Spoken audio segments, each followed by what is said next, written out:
Bangladesh government আবারও সুকুকের মাধ্যমে অর্থ সংগ্রহের জন্য সিদ্ধান্ত নিয়েছে। আজকে আমরা বাংলাদেশ ব্যাংকের ওই অংশটা এসেছি, মানে সেই ডিপার্টমেন্টে এসেছি যেখানে সরকারি সুকুক, ট্রেজারি বিল বন্ড এবং সঞ্চয়পত্র সহ সরকারি সমস্ত সিকিউরিটিজ নিয়ে কাজ করা হয়।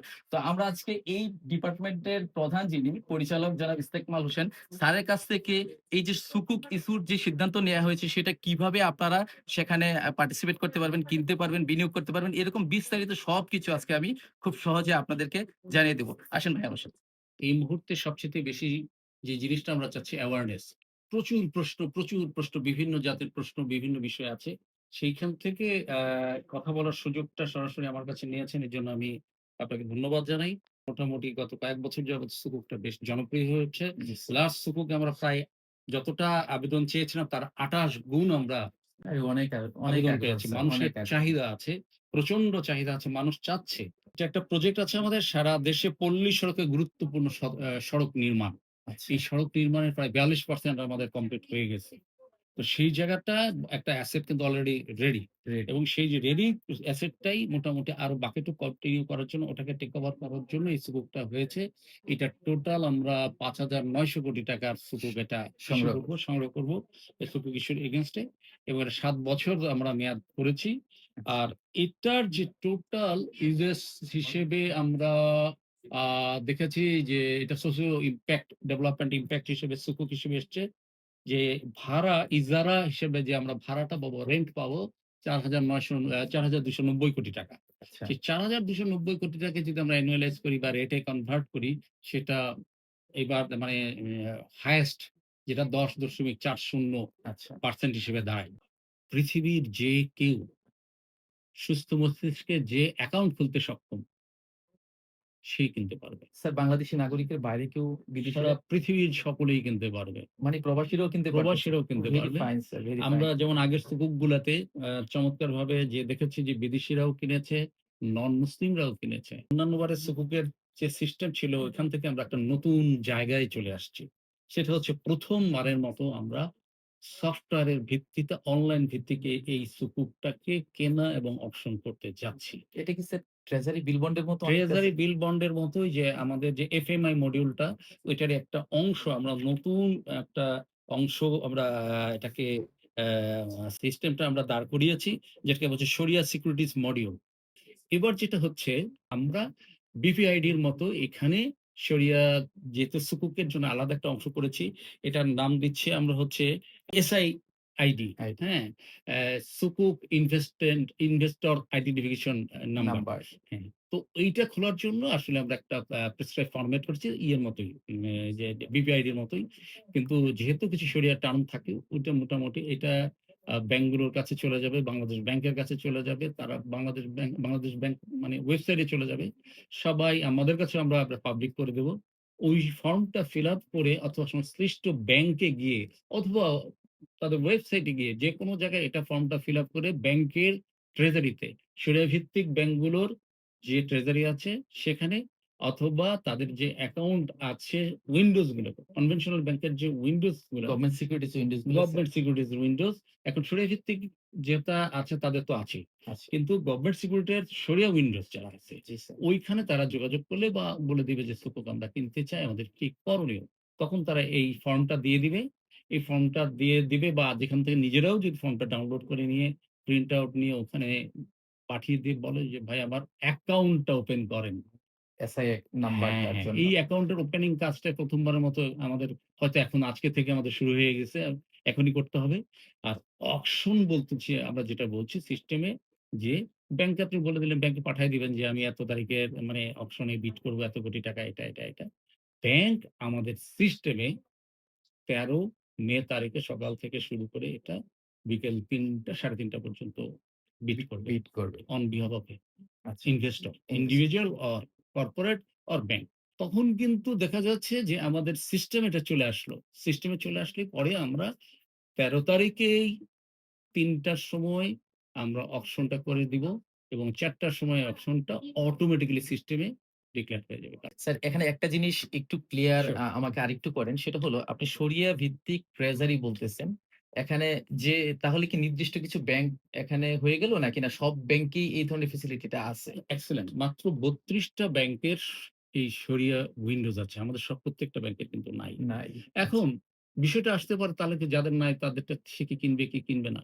হ্যাঁ, স্যার। কোয়েশ্চেন তো আসে কোয়েশ্চেন স্যার। আসে? হ্যাঁ, মজার ব্যাপার হচ্ছে আমরা কনভেনশনাল ব্যাংকেরও কিন্তু কোটা রেখেছি। মানে আসলে এই শরিয়াত এটা কিনতে পারবে কে? এটা সবাই কিনতে পারবে। কিন্তু বিষয়টা হচ্ছে যে এই ইন্ডিভিজুয়াল যদি হয়, একটা ব্যক্তি হয়, সে কিন্তু যেকোনো ব্যাংকের মাধ্যমে আসলেও কোটাতে সে ইন্ডিভিজুয়াল হিসেবে চলে আসবে। চলে আসবে। কিন্তু যখন শরিয়া ভিত্তিক ব্যাংকের একটা কোটা আছে স্মার্ট কোটা, যেহেতু তাদেরই প্রোডাক্ট এটা। উইন্ডোজ এর একটা প্রোডাক্ট আছে এটাও খারাপ না। বাট কনভেনশনাল ব্যাংকের আগে কোনো কোটাই ছিল না। আমরা শুধুমাত্র এইটা তাদেরকে দিচ্ছি এই কারণে একটা সময় দেখা যাচ্ছে যে কাস্টমাররাও যদি আসে তারা যাতে এটা না শিখে, না বুঝে কাস্টমারকে ফিরিয়ে না দেয়। আচ্ছা। তাদের জন্য আমরা কিছু অল্প পরিমাণ কোটা রেখেছি। তারা বিড করছে, তারা পাচ্ছে। স্যার ধরেন স্যার একজন প্রান্তিক ইনভেস্টর, হু, হু, হ্যাঁ? তার বাড়ি খাগড়াছড়ি। হুম, এখন খাগড়াছড়ি থেকে স্যার সে যদি কিনতে চায় স্যার, সে তো একটা ব্যাংকের ট্রেজারি থাকে, নরমালি হেড অফিসে থাকে স্যার রাইট। বা প্রধান কার্যালয় ঢাকা কেন্দ্রিক থাকে। তো স্যার সেই ক্ষেত্রে সে কিভাবে স্যার এই সুবিধাটা সহজে নিতে পারে? সে কি খাগড়াছড়ি মনে করুন স্যার সোনালী ব্যাংক। সোনালী ব্যাংকে খাগড়াছড়ি ব্রাঞ্চে গেলে সে কি আবেদনটা জমা দিতে পারবে? নাকি তাকে ট্রেজারিতে আসতে হবে স্যার? মূলত আমরা প্রত্যেকটা ব্যাংকেই বলে দিয়েছি প্রত্যেকটা ব্রাঞ্চকে অবহিত করতে যে কেউ যদি সেখানে যায় তাদেরকে ব্যাংকের ট্রেজারিতে যোগাযোগ করার জন্য বা তার অ্যাপ্লিকেশনটা সেই ট্রেজারিতে যে আমাদের যে ক্লায়েন্টাল সার্ভিস আছে, গভর্নমেন্ট সিকিউরিটিজ ক্লায়েন্টাল সার্ভিস আছে, সেখানে ফরওয়ার্ড করে দেয়।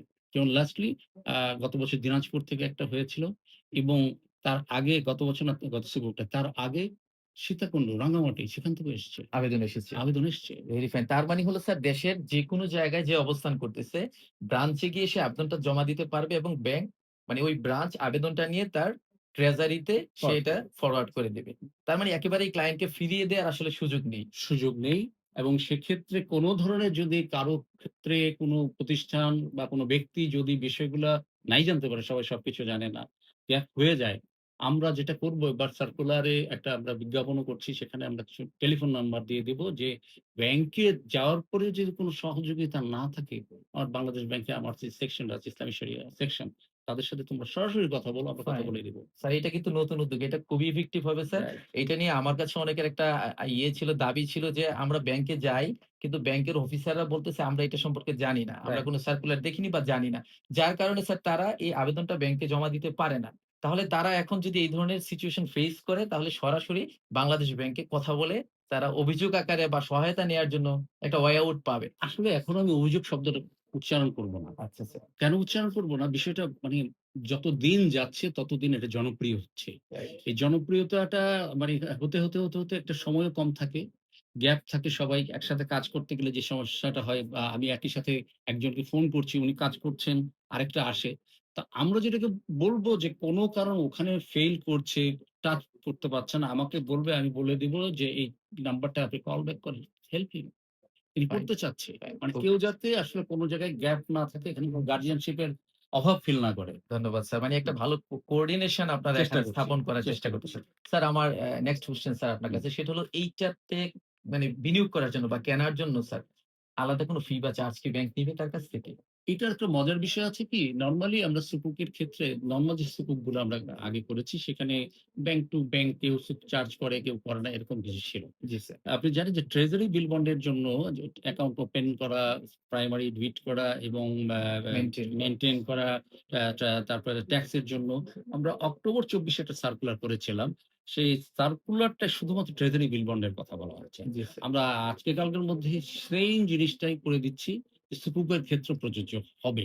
সবচেয়ে বড় যেটা জানতে হবে সেটা হচ্ছে যে এটার ৬ মাস পর, পর এটা কুপন বলি বা প্রফিট বলি বা রেন্ট বলি তার নির্দিষ্ট অ্যাকাউন্টে চলে যাবে। এটা একটা ইম্পোর্টেন্ট ইস্যু। প্রতি ৬ মাসে ৬ স্যার। মাসে আচ্ছা, এটা ১০.৪% হারে এখন চলবে।